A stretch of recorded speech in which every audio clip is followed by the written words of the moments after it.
Pierre Moscovici, bonjour. Bonjour.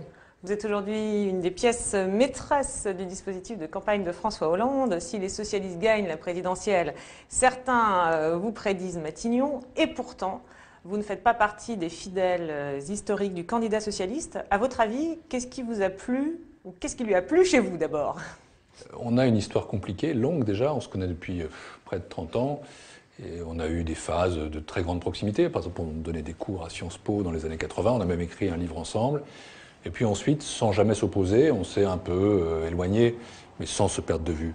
Et je pense qu'en réalité, on est très complémentaires et qu'il a pensé à ce moment de sa vie politique, que lui devenant candidat à la présidentielle, candidat aux primaires d'abord puis à la présidentielle, et moi, ancien ministre, avec aujourd'hui l'âge que j'ai, l'expérience que j'ai, on pouvait faire une équipe ensemble, complémentaire. Et puis petit à petit, dans cette aventure qui dure depuis 6 mois, les primaires puis la campagne, depuis juin, oui. c'est créé un sentiment, je crois, de très grande confiance mutuelle. Je sais ce qu'il sait faire. C'est un candidat très expérimenté, qui a un très fin politique, quelqu'un qui sait où il va. Et j'espère qu'il sait aussi ce que je sais faire. Vous espérez, vous n'êtes pas sûr? Bon, il ne faut jamais être sûr, parce que quand on se lève le matin et qu'on est sûr de soi, trop confiant, puis moi je suis quelqu'un qui connaît le doute, pas un doute qui est impuissante, On va le voir. pas un doute qui arrête, pas un doute qui freine, mais un doute qui fait réfléchir. J'ai été construit comme ça, mais quand je dis je pense qu'il me fait confiance, je vois qu'il me fait confiance. Vous le voyez.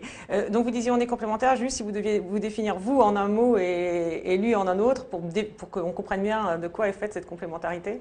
Je dirais que si on jouait au tennis en double, il serait au filet et moi au fond du court. D'accord. Bon, pour ceux qui jouent au tennis. Alors, vous avez rallié François Hollande dans le cadre de la primaire, et a priori, même si vous aviez des cours ensemble à Sciences Po il y a 30 ans, votre ralliement ne coulait pas de source, puisque Dominique Strauss-Kahn, dont vous étiez infidèle, avait lu un pacte avec Martine Aubry. Alors, pourquoi François Hollande? On écoute vos arguments le jour de votre ralliement, commentés par le spécialiste de l'opinion, Gaël Sliman. Je vous montre et vous réagissez. En effet, j'ai choisi de soutenir François Hollande et ça n'a pas été une décision facile. C'est une décision mûrie, réfléchie, stratégique. Et je l'ai faite pour 3 raisons.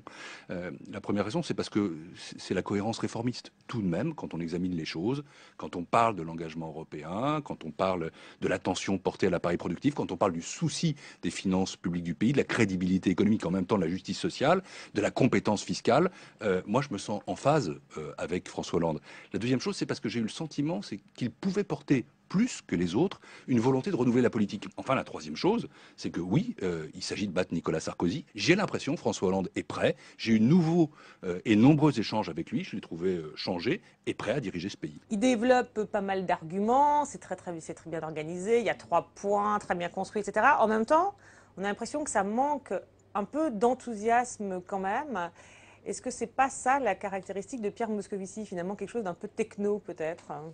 Si, la caractéristique de Pierre Moscovici, c'est de dégager une image de sérieux, de crédibilité. Alors on peut dire techno, on peut même dire chiant si on veut être déplaisant sur certains aspects techniques, pas ici, mais sur des questions européennes sur lesquelles il est assez pointu. Mais en même temps, ça dégage du sérieux. Donc, dans les enquêtes d'opinion, c'est typiquement une personnalité politique comme on en trouve là à gauche, mais comme on en trouve aussi parfois à droite. On le compare souvent à Alain Juppé, par exemple, qui dégage une image de sérieux.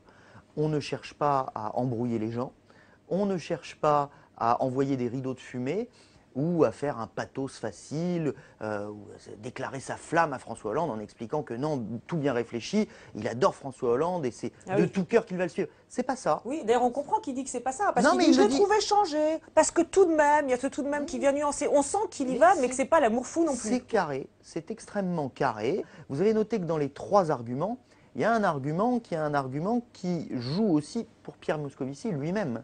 La question des cadras, parce qu'on comprend bien les 2 autres Lui, il est un peu arguments, plus que Cadra. Oui. cadra quinquart. Mais Moscovici lui-même ferait partie de ce renouvellement générationnel. Et on va retrouver d'ailleurs dans ce soutien de Pierre Moscovici un élément à peine voilé qui consiste à dire je vais pouvoir tirer mon épingle du jeu, moi, Pierre Moscovici, en soutenant François Hollande, peut-être davantage que je n'aurais pu le faire en soutenant un autre candidat. Alors vous dites pas de, entre guillemets, dissonance cognitive concernant Pierre Moscovici. On se demande s'il n'y en a pas une petite quand même, hein, parce que Pierre Moscovici, c'est quelqu'un du 6e arrondissement, qu'on présente souvent comme venant de la haute bourgeoisie intellectuelle, mais il n'y a pas que ça, et d'ailleurs c'est ce qu'il explique lui-même suite à un reportage où on évoque justement ses origines. Les origines sociales, d'abord, vous caractérisent pas complètement. Ensuite, les miennes ne sont pas celles-là, parce que je veux le dire. Quand je suis né, mon père était apatride. Et il a été dans les camps pendant la guerre en Roumanie. Je suis un fils d'immigrés. Ça compte aussi. C'est-à-dire que je suis un homme dont les 4 grands-parents étaient étrangers, dont 2 n'ont jamais vécu en France, et qui s'est fait aussi grâce à la République. Et quand on décrit mes parents comme étant de la haute bourgeoisie intellectuelle, franchement, c'est quelque chose qu'ils ont conquis. Et je leur dis chapeau et bravo. Et quand moi je suis allé me faire élire, j'ai pas choisi de le faire à Saint-Germain-des-Prés, où j'adore aller, mais à Montbéliard, où je préfère nettement aller. Et maintenant, je fréquente davantage le Café de la Paix à Montbéliard que le Flore à Paris. Voilà. Bah, effectivement, il a davantage une image de grand bourgeois parisien qu'une image d'homme politique avec de la glaise sous la semelle de ses chaussures. Mais il a plutôt raison, Pierre Moscovici, de le dire, encore une fois, à la Moscovici. C'est-à-dire sans donner le sentiment de s'énerver, de s'emballer, de vouloir battre en brèche des injustices. Il a cette formule, j'ai pas choisi de me faire élire à Saint-Germain-des-Prés où j'adore aller, mais à Montbéliard où je préfère nettement aller. Alors on sait plus très bien où il adore aller. Est-ce que là, quand même, dans la formulation, il n'y a pas, vous disiez, il n'y a pas de malaise, il le dit clairement, il n'y a pas un petit malaise quand même. Il y a un petit malaise parce que comme il se présente, comme beaucoup de réformistes, en homme politique voulant dire la vérité, quitte à ce qu'elle soit dure, impopulaire. D'un point de vue politique, c'est ce qu'il fait. Là, il explique, bah oui, voilà d'où je viens, mais c'est vrai que j'aime bien le café de Flore. Et la phrase qu'il emploie, le terme qu'il emploie, c'est j'adore. Et du coup, après, il se dit, mince, je suis quand même un élu. J'ai mes électeurs qui sont en train de m'écouter au Café de la Paix, en train de jouer au flipper, je ne sais pas s'il y en a un, ou que sais-je, à Montbéliard. Il faut quand même que je leur envoie un petit clin d'œil, un petit message, et que je leur dise que je les aime encore plus. C'est vrai, vous vous êtes dit tout ça, j'adore, et puis non, finalement, il vaut mieux préférer le Café de la Paix. Non, je pense que c'est dans l'émission où on me disait, vous êtes un spécialiste du Café de Flore. Le Café de Flore, c'est un grand café connu où allaient Sartre, Simone de Beauvoir, intellectuels. Maintenant, plus pour le showbiz, dans le 6e arrondissement, un truc très à la mode. Et pendant longtemps, c'est la photo que vous montriez, honnêtement, quand j'étais jeune, j'étais un peu un minet. Je fréquentais pas mal les boîtes de nuit, je sortais, etc., etc. Puis du coup, on m'a dépeint comme ces oiseaux de nuit un peu snob qui allaient ensuite au petit matin au Café de Flore. C'est plus ma vérité depuis longtemps, malheureusement ou heureusement. J'ai vieilli, je ne sors beaucoup moins la nuit qu'avant, et puis je vais beaucoup plus au Café de la Paix en toute hypothèse qu'au Café de Flore. Puisque d'abord, j'ai plus le temps d'aller au Café de Flore, et ensuite, mon implantation à Montbéliard, quelque chose qui a compté pour moi énormément et qui n'a pas seulement transformé ma façon de faire de la politique, mais aussi ma façon d'être profonde, le rapport aux gens. Enfin, je voudrais revenir sur un mot de Gaël Slimane qui n'est pas psychanalyste, c'est ma mère qui est psychanalyste. Oui, et puis on en aura un plus tard aussi d'ailleurs. Voilà, mais... je me méfie toujours un peu des psychanalystes du coup. Ah bon? Bah oui, quand on est le fils d'un psychanalyste, on doit faire très attention à la psychanalyse, on sait que ça peut être un peu totalitaire. Et ma mère, avant d'être psychanalyste, c'est ma mère. Bon, mais donc méfiance, d'accord. Donc méfiance un peu. Mais en même temps, c'est pas une réflexion, une discipline que j'ignore. Mais je récuse totalement l'aspect techno. Parce que c'est vrai que j'ai commencé comme ça, j'ai fait l'ENA. Mais je suis défroqué depuis très longtemps de ça. La politique vous apprend autre chose. Elle vous apprend justement à mettre vos souliers dans la glaise. Elle vous apprend le contact avec les gens. Elle vous apprend à simplifier les raisonnements, alors que le techno, lui, a toujours tendance à les compliquer. Et si je devais me définir par rapport à ça, je dirais que j'essaie d'être réfléchi, c'est vrai, c'est construit ce que je dis, et je ne changerai pas un mot de ce que j'ai dit le jour où François Hollande, où je l'ai rejoint. Et puis c'est vrai que ce qui peut donner cette impression-là, c'est que je suis naturellement réservé, et un ex-timide qui se soigne. Vous dites, je ne changerai pas un mot de ce que j'ai dit. Donc là, c'était effectivement en juin 2011 quand vous ralliez François Hollande. En même temps, ce qu'on relevait, c'est qu'effectivement, ça ne fait pas vraiment rêver parce que vous vous dites, bon, je l'ai trouvé changé tout de même. On a l'impression, on se demande, est-ce que là, vous êtes au maximum de votre enthousiasme quand on écoute ça? C'est un peu la question qu'on se pose. Je ne cherche pas ce jour-là à être dans l'enthousiasme. Que s'est-il passé? Je suis un ami de Dominique Strauss-Kahn depuis plus d'un quart de siècle. J'ai soutenu la candidature aux primaires de Dominique Strauss-Kahn. J'espérais qu'il soit candidat aux primaires. Et puis est arrivé ce qui est arrivé. Et à ce moment-là, je me suis posé des questions. Et la question, j'étais pas le seul à m'opposer, j'avais des soutiens politiques, les journalistes la regardaient, c'est est-ce que je soutiens Martine Aubry? Est-ce que je suis moi-même candidat aux primaires? Ou est-ce que je soutiens François Hollande?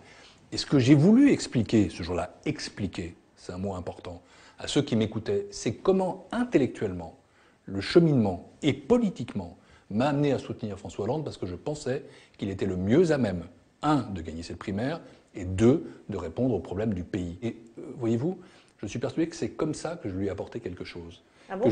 Oui, parce que je crois que j'ai convaincu toute une série de personnes qui auraient choisi Dominique Strauss-Kahn ou qui étaient pour Dominique Strauss-Kahn, que par la raison, par la proximité intellectuelle et idéologique, c'est là qu'il fallait aller. C'est la raison d'ailleurs pour laquelle je pense que mon choix n'a pas été sans importance sur le résultat des primaires.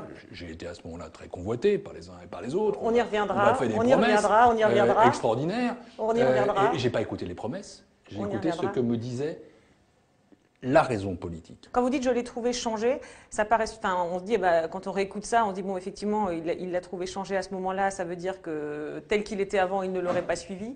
Enfin, c'est ce qu'on entend, du moins. Changer. C'était quoi le changement important pour vous? Mais je cherchais, moi, à ce moment-là, j'ai avec Martine Aubry des relations compliquées, mais très affectueuses, amicales. Et avec François Hollande, des relations qui sont, réservées, là aussi. Nous sommes tous les deux très secrets, en vérité.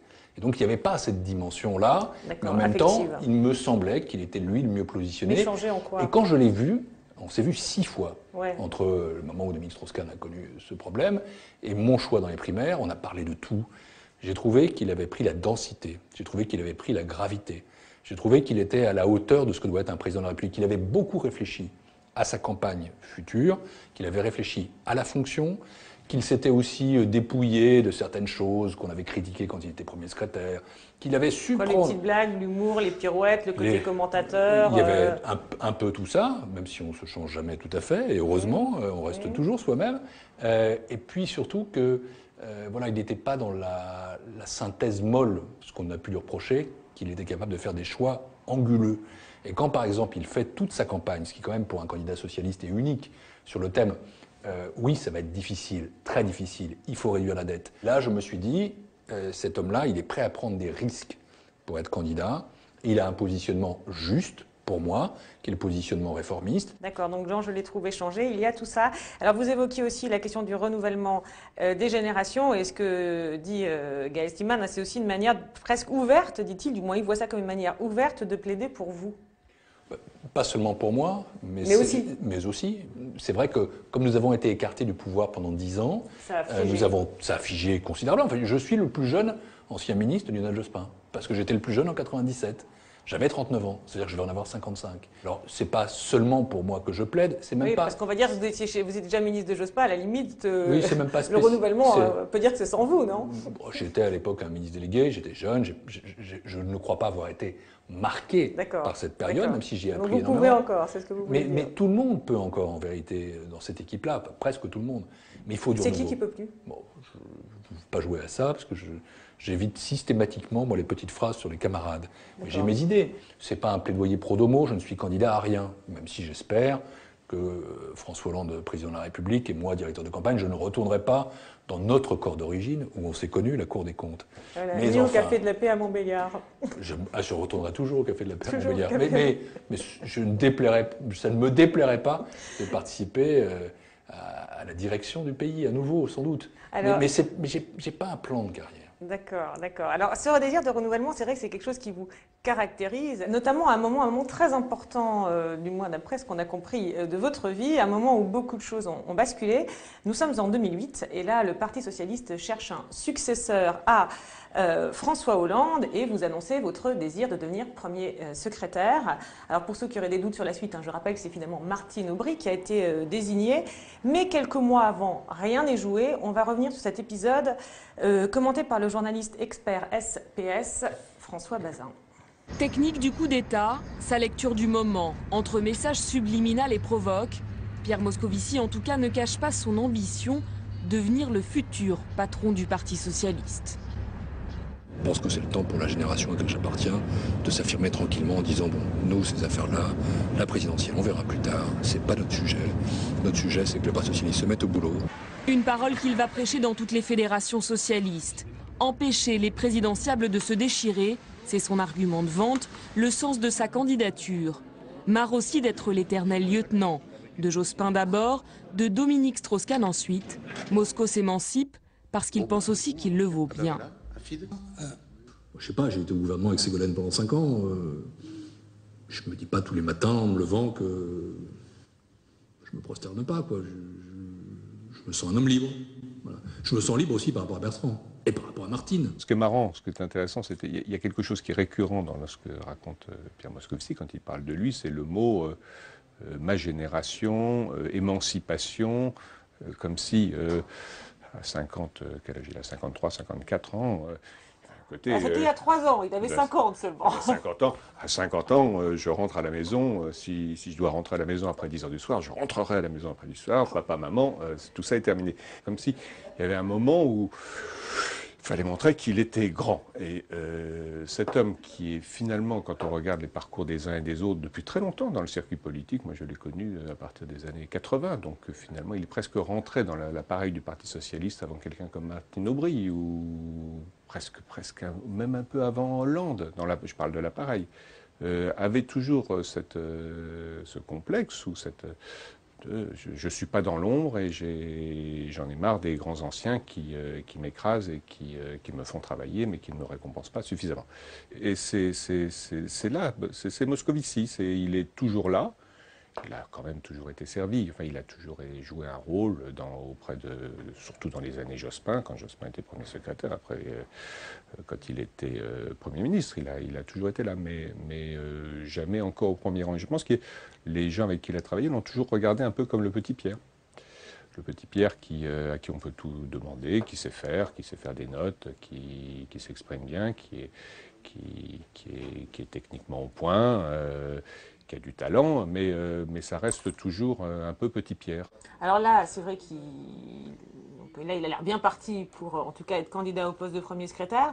Et puis finalement, en août 2008, patatras, puisqu'il devait être soutenu par une partie des Strauss-Kahniens, par Cambadélis, par Montebourg, et puis à La Rochelle, patatras. Je vous propose de regarder. L'histoire retiendra peut-être que le prochain congrès du PS a commencé à se jouer dans un restaurant de La Rochelle. Martine Aubry convie à sa table ses nouveaux soutiens, ceux qui sont prêts à l'aider à devenir la prochaine patronne du PS. Les Français nous regardent et disent où sont les socialos? Vous parlez tous de manière différente. Moi je dis aujourd'hui nous devons dire nous et nous devons d'abord montrer qu'il y a une autre perspective. Entrée, plat, dessert, principe, son couvert à lui aussi aurait dû être mis. Pierre Moscovici découvre en fait que ses propres alliés, comme Arnaud Montebourg, mangent désormais sans lui. Pour lui, cette alliance au restaurant, c'est de la cuisine. Mieux vaut déjeuner avec des amis. Ça fait plaisir.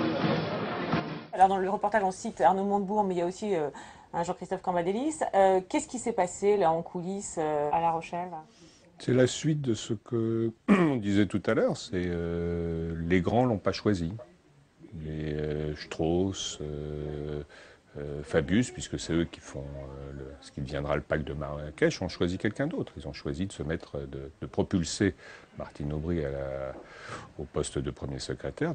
Et dans ce parti qui fonctionne en bande, ou en clan, ou en courant parfois, en l'occurrence c'était pas encore un courant, il avait tout d'un coup, il avait pas sa place.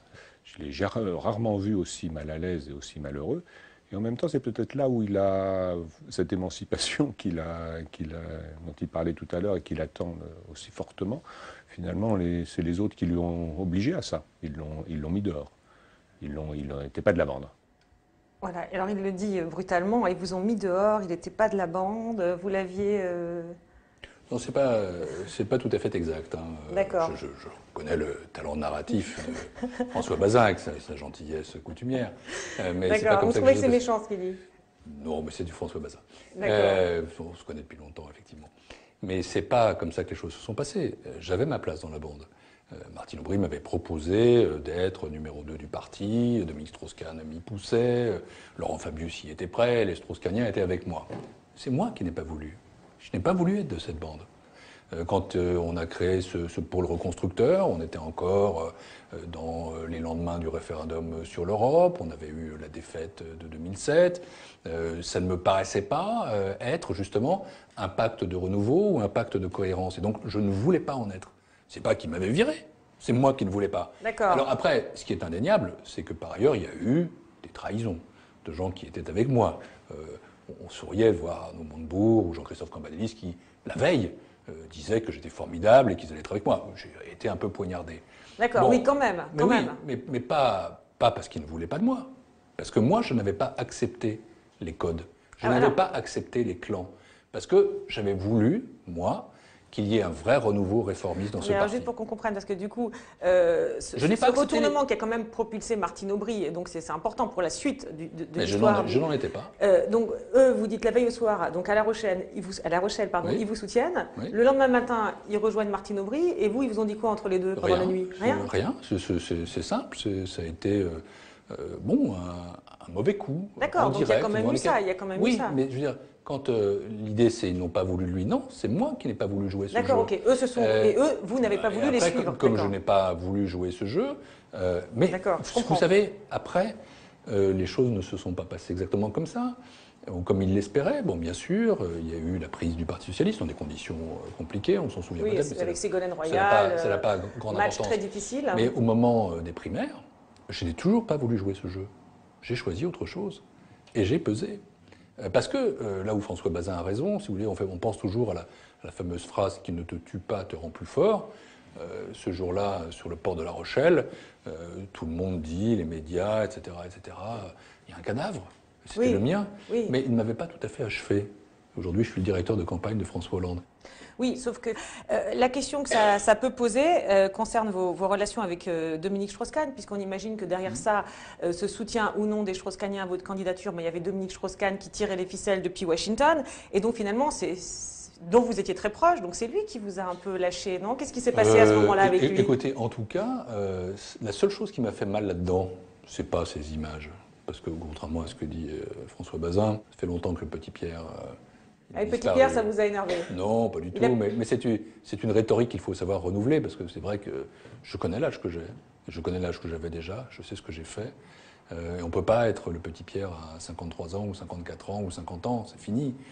Et donc c'était déjà fini. Donc c'est pas ça qui on vous regardait encore comme ça? Oui, peut-être, mais bon, ça c'est autre chose. Moi je sais très bien où j'en suis, et à l'âge que j'ai, l'expérience que j'ai, et je sais que je suis là depuis longtemps.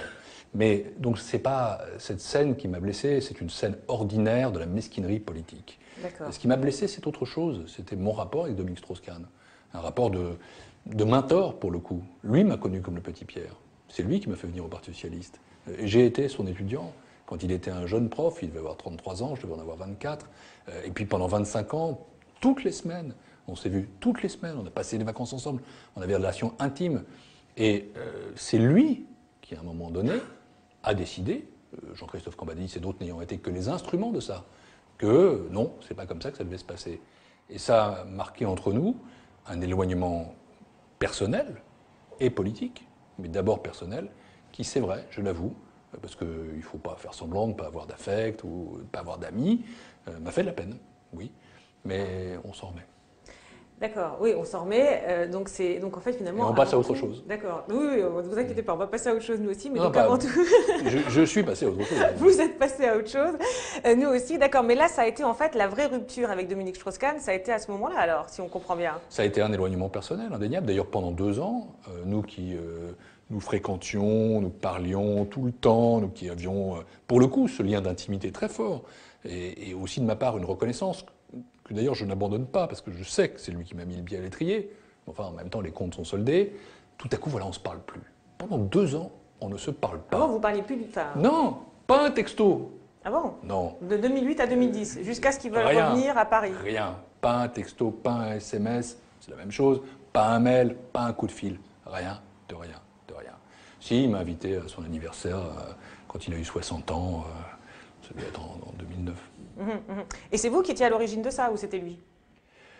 Je ne sais pas, on s'en expliquera peut-être un jour, sûrement un jour, tous les deux. Moi, je pense que j'ai été simplement, comme doit l'être un homme de 50 ans à l'époque, qui, voyant que le patron, il l'était pour moi, part à Washington, se dit « c'est à nous, dans la vie politique française, de jouer notre rôle. C'est à cette génération ». Alors il y a quand même quelque chose, donc vous avez parlé effectivement de vos relations avec Dominique Strauss-Kahn, il y a aussi eu Lionel Jospin dont vous avez été très proche, et alors c'est assez intéressant de voir que vos deux mentors, si l'on peut dire, en politique, ont disparu les deux de la scène dans des conditions particulièrement brutales, même très différentes, hein, mais assez surprenantes. Est-ce que ça a changé quelque chose pour vous, et le fait qu'ils ne soient plus là, ni l'un ni l'autre, et le fait qu'ils aient disparu dans ces conditions-là? Oui, bien sûr, parce que, encore une fois, sans être dans un rapport paternel ou fraternel, j'ai une caractéristique qui est épouvantable, je dois l'avouer, pour un homme politique, je suis d'une loyauté vraiment sans faille. C'est vrai que Lionel Jospin, je lui dois énormément. Pendant 16 ans, j'ai travaillé avec lui, le groupe des experts, son cabinet ministériel, dans le Parti socialiste, son ministre. C'est quelqu'un pour qui j'ai énormément d'admiration et d'affection. Et jusqu'au dernier jour, jusqu'à ce qu'il s'en aille, j'étais un jospiniste fidèle. Dominique Strauss-Kahn, il a été mon professeur, il m'a amené au Parti socialiste. Ensemble, on a créé un courant. Et jusqu'au dernier jour, jusqu'au mai 2011. Oui, jusqu'à mai 2011, le 14 mai 2011, j'ai été loyal pour ceux qui me Même si vous échangez plus de textos. Non, mais je pensais, moi, que politiquement, ça correspondait à quelque chose, un parcours qu'on avait fait ensemble. Et même si nos relations personnelles n'étaient plus ce qu'elles avaient été, même si ça pouvait me chagriner à certains égards, nos relations politiques restaient fortes. Et en tout cas, de ma part, elles étaient fidèles et loyales. Je suis fabriqué comme ça. Simplement, à un moment donné, voilà, j'ai été pendant 20 ans avec l'un, pendant 25 ans avec l'autre. Ils ne sont plus là. Et là, pour le coup, on s'émancipe complètement. On est libre. Et mon choix en faveur de François Hollande est un choix libre. Et la relation que j'ai avec François Hollande est d'une autre nature que celle que j'ai pu avoir avec Lionel Jospin ou Dominique Strauss-Kahn. Et somme toute, elle est, je crois, plus équilibrée et du coup peut-être plus féconde pour lui comme pour moi. Bon, alors en tout cas, on a vu, et vous en avez parlé, donc vous êtes votre mère est psychanalyste, vous êtes souvent dans un exercice effectivement d'objectivation, de distanciation, d'introspection, et donc nous on a eu évidemment envie de solliciter nous aussi un psychanalyste pour voir ce qui... Je crains le pire.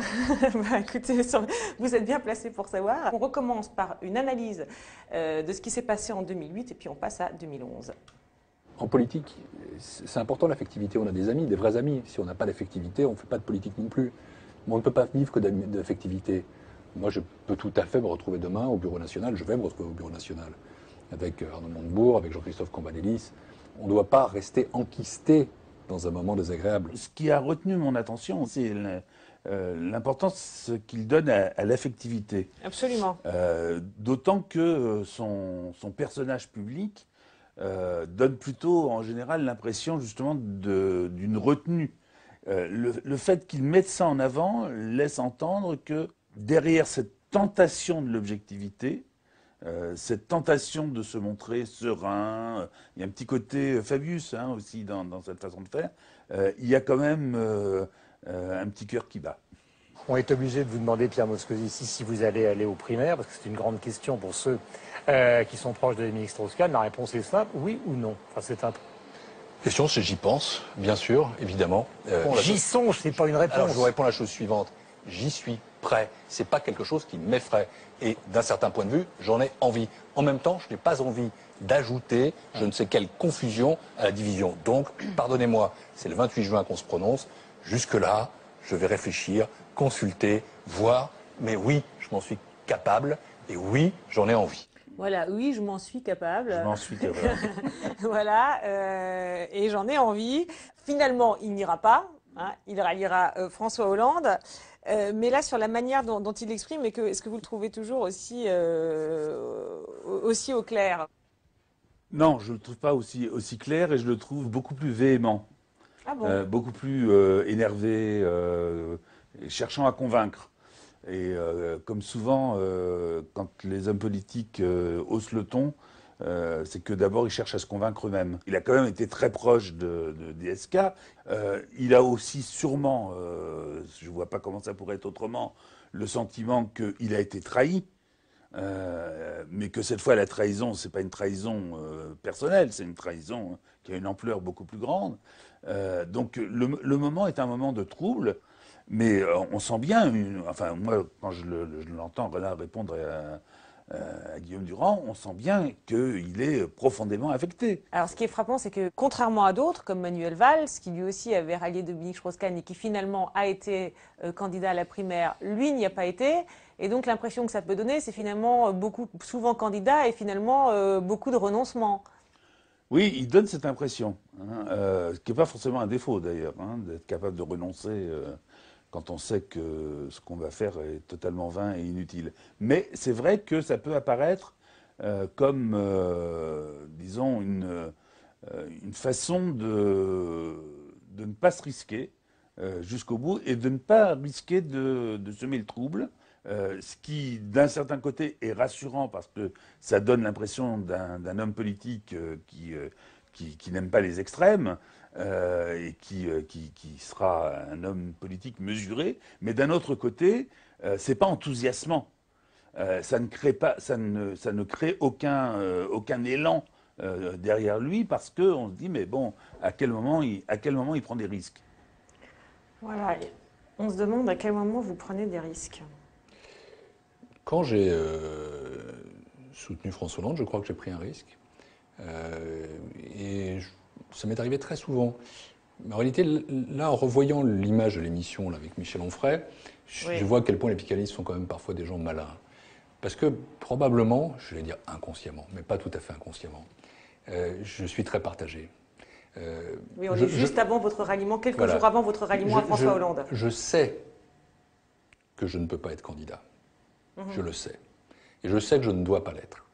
Je sais que je ne peux pas l'être parce que, ayant été tellement lié à Dominique Strauss-Kahn, avec les mêmes troupes, elle-même en grand désarroi, comme ça en un mois, je ne peux pas construire une candidature. C'est pas possible. D'accord. Et en même temps, il y a, c'est vrai chez moi, un peu de colère, parce que je regrette de ne pas l'être.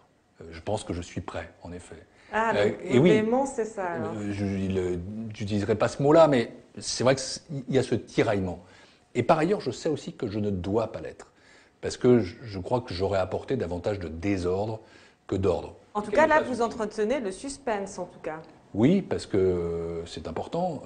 Le suspense c'était un peu, pardonnez-moi, parce que c'est une autre discipline, comme ma mère est psychanalyste, comme Jean-Pierre Winter, et mon père est psychosociologue, un des fondateurs de la psychosociologie française et mondiale d'ailleurs. Et c'est de la dynamique de groupe. C'est-à-dire que ce que j'ai voulu faire, c'est amener progressivement le groupe qui m'entourait, qui était une trentaine de parlementaires, des grands élus, des centaines de gens, des milliers de gens, à faire ce choix avec moi. D'accord, donc il ne fallait pas le faire trop vite. Il ne fallait pas le faire trop vite, il fallait garder la possibilité d'une candidature, même si je la trouvais trop faible pour être présentée, et puis mettre sur la table les termes du choix. Aller avec Martine Aubry, ça veut dire ça. Aller avec François Hollande, ça veut dire ça. Et à la fin, faire ce choix ensemble. Et on l'a fait ensemble. C'est parfois pénible, mais ça fait aussi partie de l'art politique. Je sais que c'est compliqué, mais c'est comme ça. On comprend très bien, d'accord. Donc là, vous faites on peut dire... un peu de dynamique de groupe. Un peu de dynamique de groupe, un petit numéro, on peut dire encore. Mais je le fais à mon propre détriment.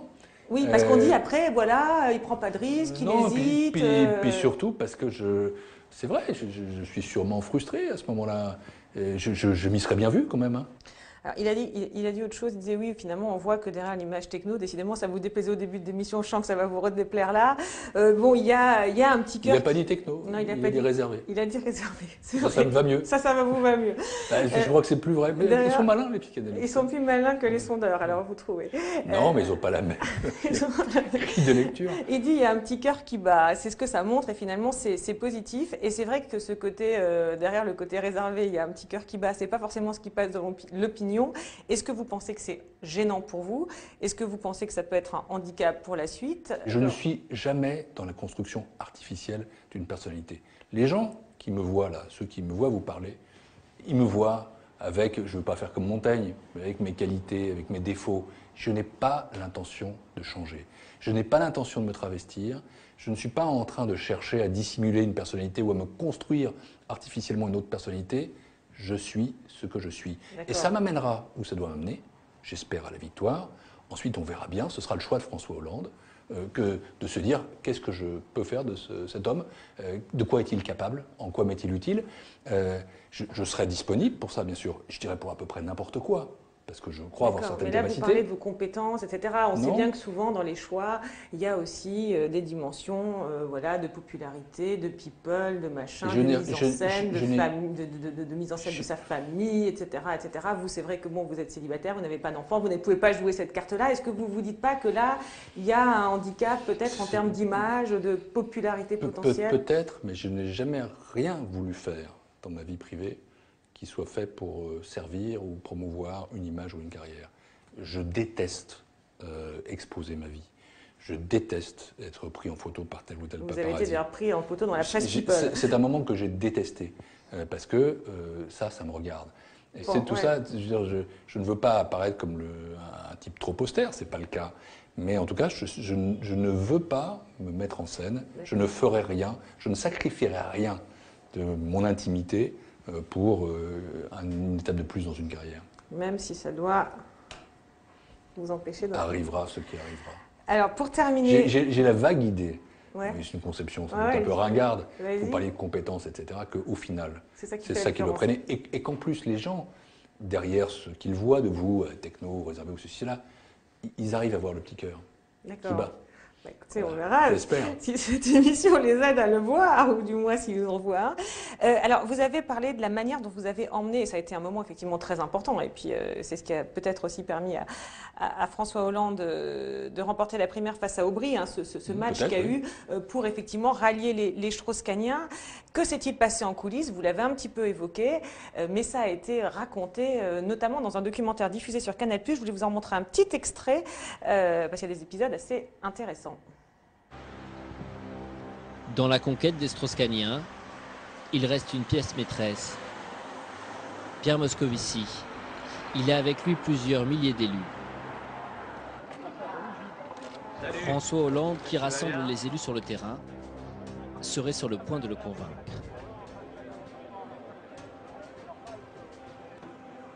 Gérard, c'était depuis une semaine. Pierre, j'avais. Pierre aussi, il était. Je suis en train de se poser. Je dis, écoute, Pierre, à un moment, il faut plus se poser de questions. Oui, mais ça entraîne François, ça entraîne un tas de. Exactement. Exactement. Je lui dis maintenant, il faut qu'on emmène tout le monde Voilà. et y aller. Le camp Aubry sans Pierre Moscovici lui échapper. Dans les couloirs de l'Assemblée nationale, François Pupponi, l'un des fidèles de DSK, et François Lamy, bras droit de Martine Aubry, entouré de proches, choisissent les arguments pour le faire changer d'avis. Ils s'apprêtent à lui proposer le poste de directeur de campagne.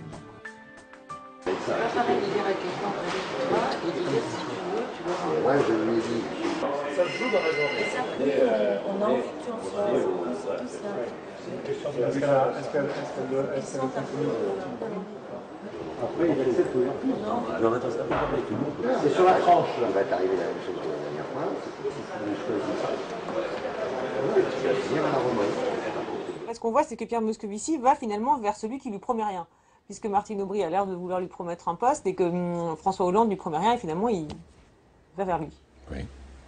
Tout ça est très révélateur. Il y a dans ces phénomènes de ralliement, entre des personnalités qui étaient sans doute très différentes, mais des lignes politiques qui étaient quand même assez proches, il y a un moment, il y a un aspect de confiance, de sympathie réciproque, de complicité qui joue et qui ne tient pas tellement à ce « je te donne ci, je te donne ça ». En plus, il devait donner à peu près la même chose. Mais sauf qu'évidemment, il y en a un qui l'a dit et pas l'autre. Je pense que parfois c'est plus intelligent dans De les pas le dire. négociations de laisser entendre que c'est possible plutôt que d'humilier les gens en disant voilà, ils sont pour solde de tout compte et puis après tu nous fous la paix. Et Moscovici qui est, je crois, très sensible à ce genre de choses. C'est quand même quelqu'un qui est un peu, de temps en temps un peu cambré, un peu, qu'on le traite pas comme en gros une part de marché qu'on prend, et puis voilà, t'as le chèque, et puis voilà. Et puis ciao, ciao, à la prochaine.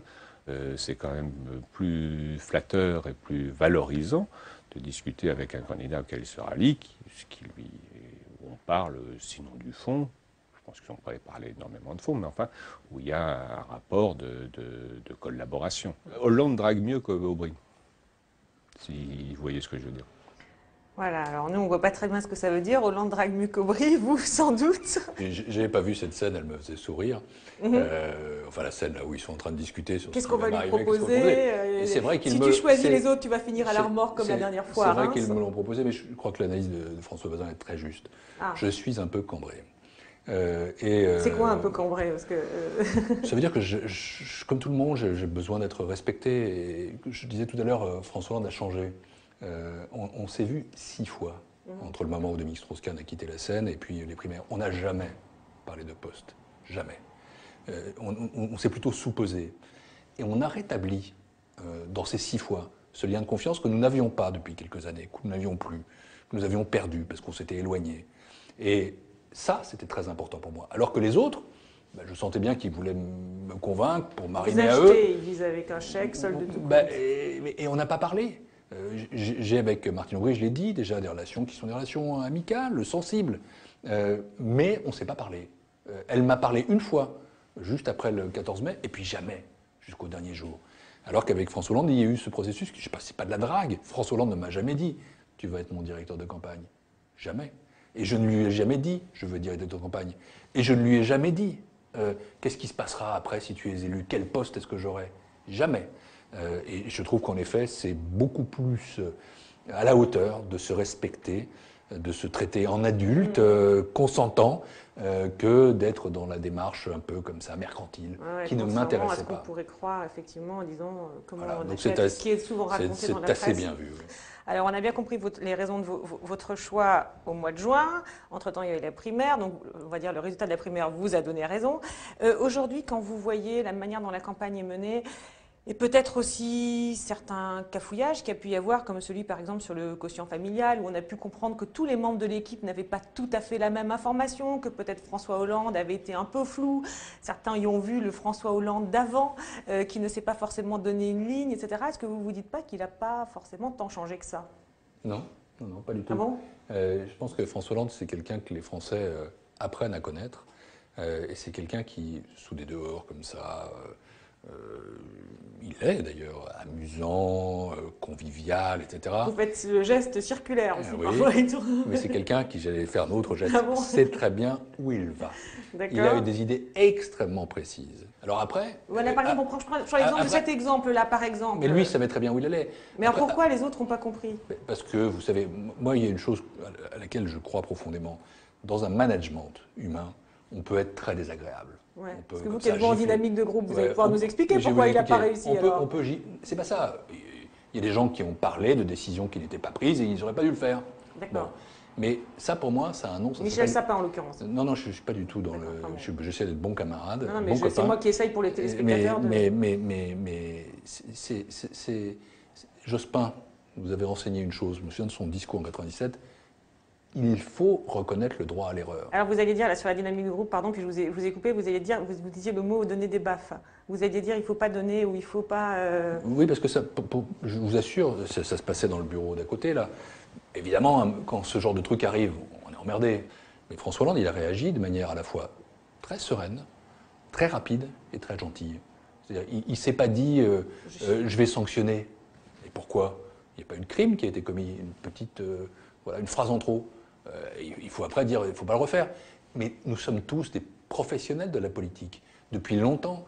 Et nous savons que quand on fait une erreur, et qui n'en a pas fait? J'en ai fait plein d'erreurs dans ma vie.